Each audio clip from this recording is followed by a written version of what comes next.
All right, it's Curtis Mark. We're at Utility Security Magazine. We're live from ISC West, and I'm joined by Jerry Burhans from ALCEA. Jerry, what's going on with utilities in ALCEA right now? A lot of stuff. I can't tell you how excited we're here to be at ISC West in 2025 and how fantastic the utility security business is going. We really appreciate our sponsorship with the Utility Security Magazine. It's really helped us promote our message to all the utilities across North America. But yeah, business is great, and we're getting a lot of great feedback. Excellent. That's awesome to hear, and we likewise appreciate the support from ALCEA, and it helps us continue to report and provide this type of content and news and information to our valuable audience. We already reported on our in our last issue. ALCEA released a white paper on NERC CIP compliance. I just want you to talk generally about how the technology is evolving to make compliance easier for utilities. Sure. It starts with actually listening to the voice of the customer. And in that particular white paper that we released, we actually worked very closely with the integrator and the utility, and we spoke to them over a long period of time. They obviously had a successful deployment of our partner brand Obloy Security throughout their utility, which is a major utility here in the United States. And we were able to learn valuable lessons. They learned from us, we learned from them, and it became very influential on future projects and how we go to market strategy and also, having more successful deployments, down the road. And being able to download that off of our website and with Utility Security Magazine promoting it really gives us more, reach throughout the entire utility market within the United States, whether you're big or small.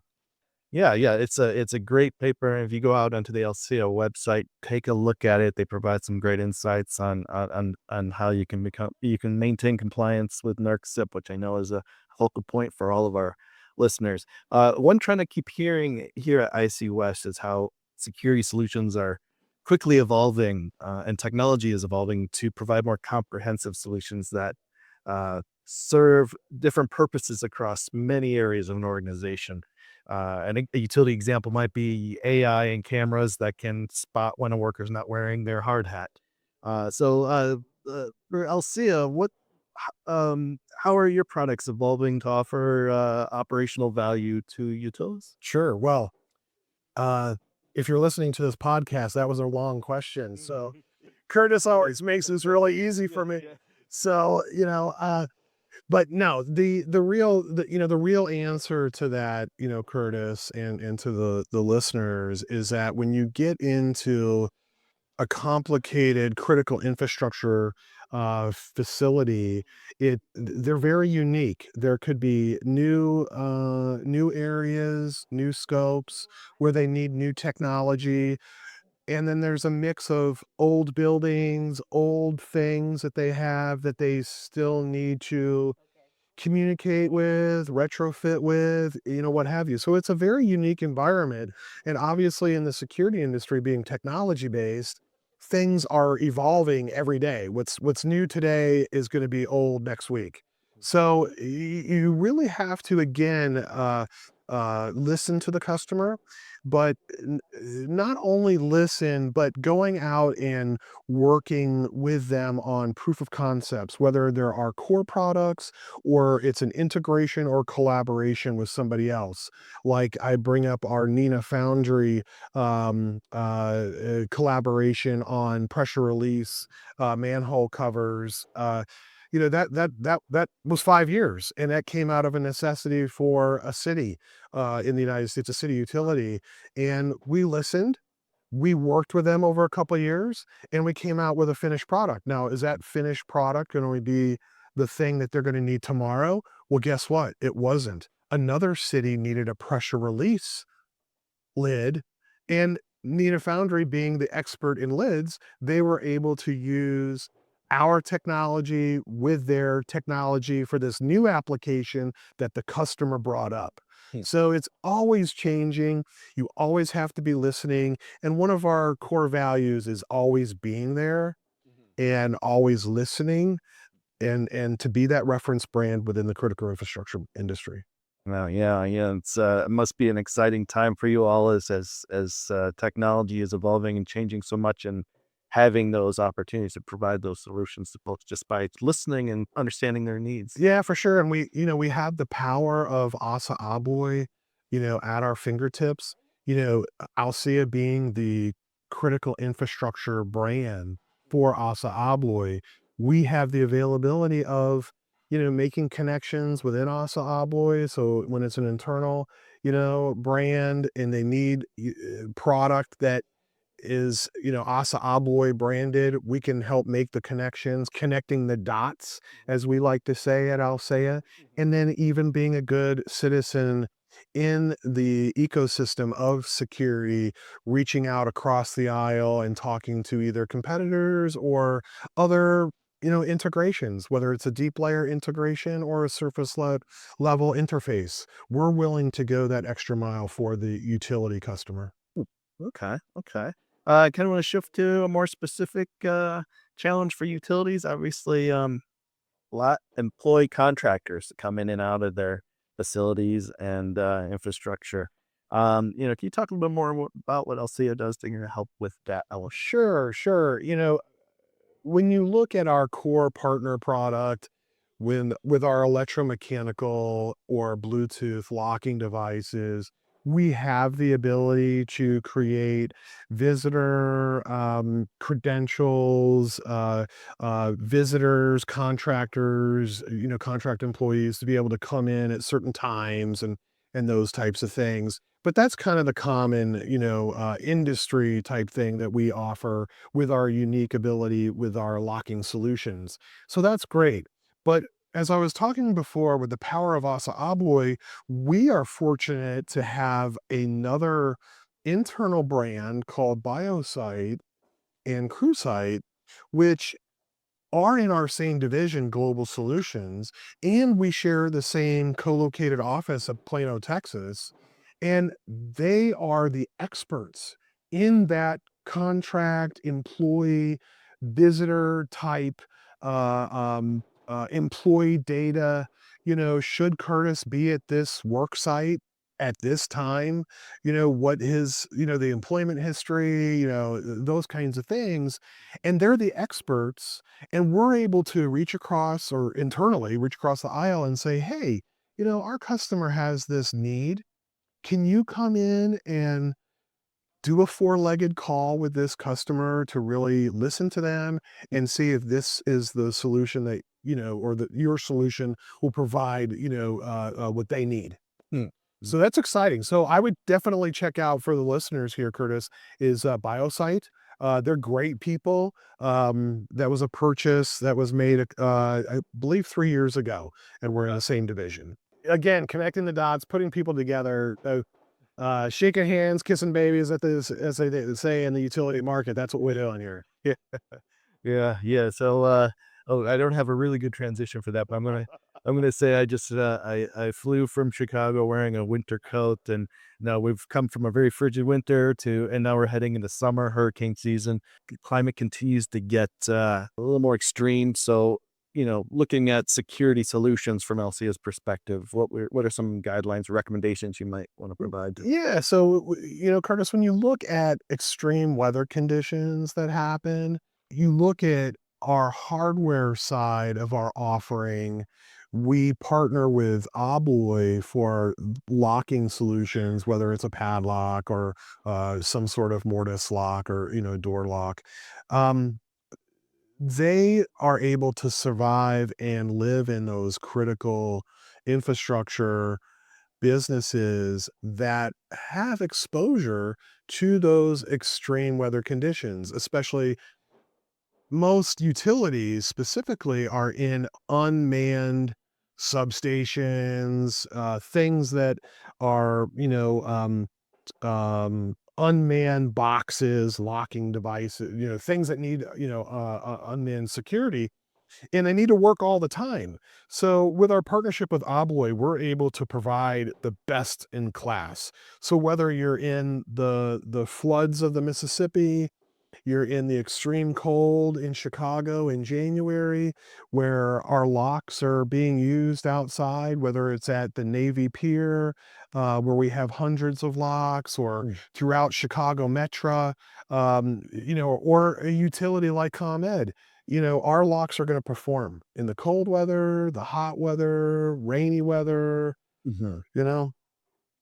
Yeah, definitely, something to keep top of mind as things, get more extreme over the years. Now, transition to some financial, topics here. Mhm. Yesterday, news came out about new tariffs. This has kind of been a buzz I've heard throughout the ISC West floor. People Sure. kind of talking about that. What is ALCEA's perspective on this news? How are they going to respond to continue to provide value to it?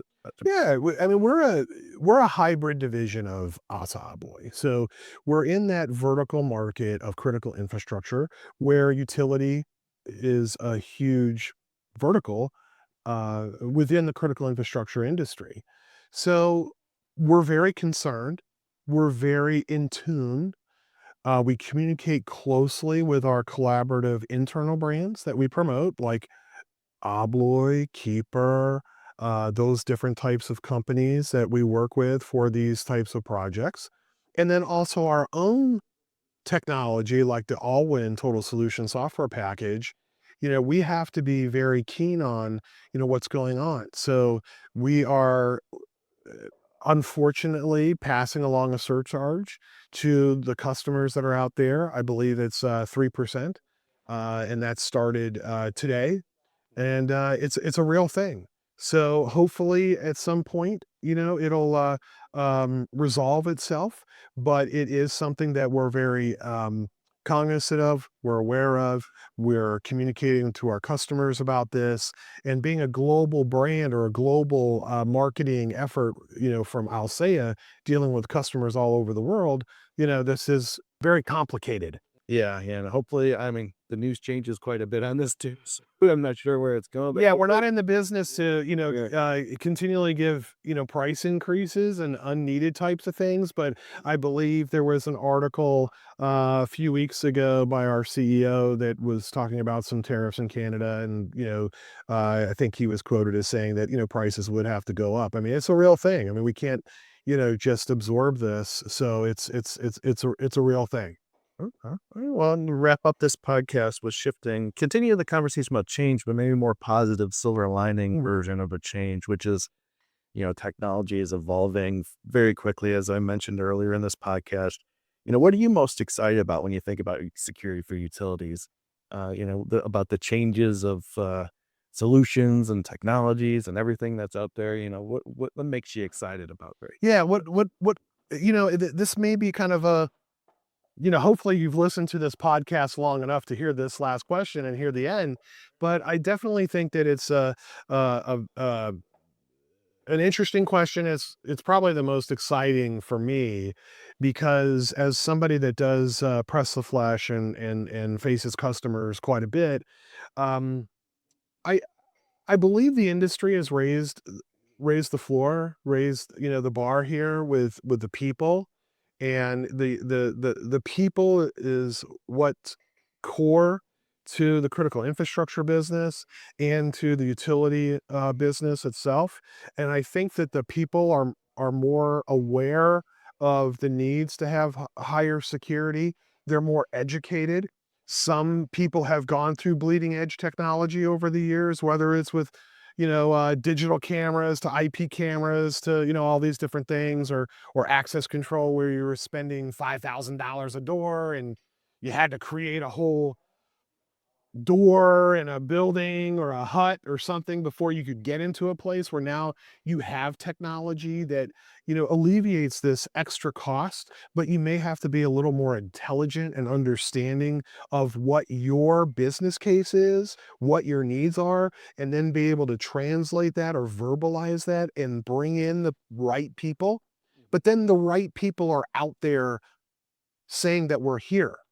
there is a division from ASA Abloy called ALCEA that is actually saying, hi, we're here to help you. We're not here just to sell you the things that we think you need. We're here to listen to you and provide solutions that you want. Hmm. And that's what's really cool about this industry. As being somebody that's been in the industry for 30 years, I see that we're not really just going out there and preaching to the crowd. You're really getting interwoven into the industry. You're living together. You're doing proof of concepts. You're winning battles. You're losing battles. You may have to give up something to a competitor, but it's not just on price.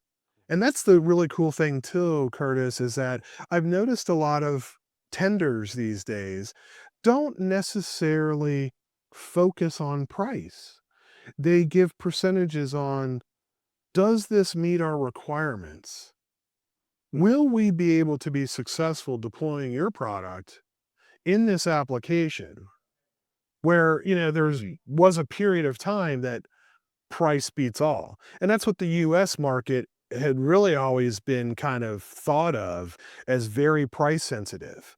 But, things that work in Festus, Missouri don't necessarily work in Chicago, Illinois.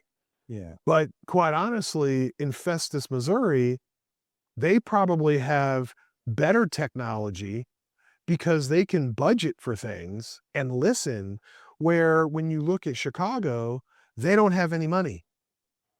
Yeah. And they've got problems. So the new technology or the things that are needed in the areas that need it the most can't afford it. So that's where I think some of these areas should learn from some of the smaller utilities or smaller critical infrastructure areas and understand that we really want to get a product or a solution that's really going to work for us. Whether you're on the ocean, by a lake, in a desert, in an unmanned application, in a crowded substation in downtown Chicago, on Orleans and Hill, Yeah. I mean, it really kind of depends on the market, the manufacturers to wake up and listen, because these utilities are getting smarter. They've really elevated themselves to really, understand technology and understand their application. I mean, it's a great thing to hear that, solutions focus is taking priority over the price focus. And, that's really what you need to do as a security professional. Yeah, if you buy the wrong thing because it was a hot price or something like that, then you may be replacing it Yeah. down the road and go, oh man, we shouldn't have went with this. We should have went with the better stuff, even though it costs 10% more. You're going to pay for it later and you're just junking it or Yeah. replacing it. And that's the thing, is like, when you dollarize like I do, in life and in business, your time's very valuable. Thank you so much, Jerry, for your time. Thanks for taking up time. Yeah, I really appreciate your time today. And tell the folks where they can go to reach you and learn more about ALCEA. Yeah, the website, alcea.com, and here locally in the United States, we're down in Plano. You can look us up on the web, email us. We'll get in touch with you and, go from there. Sounds good. Thank you. Yeah, thanks, man. All right.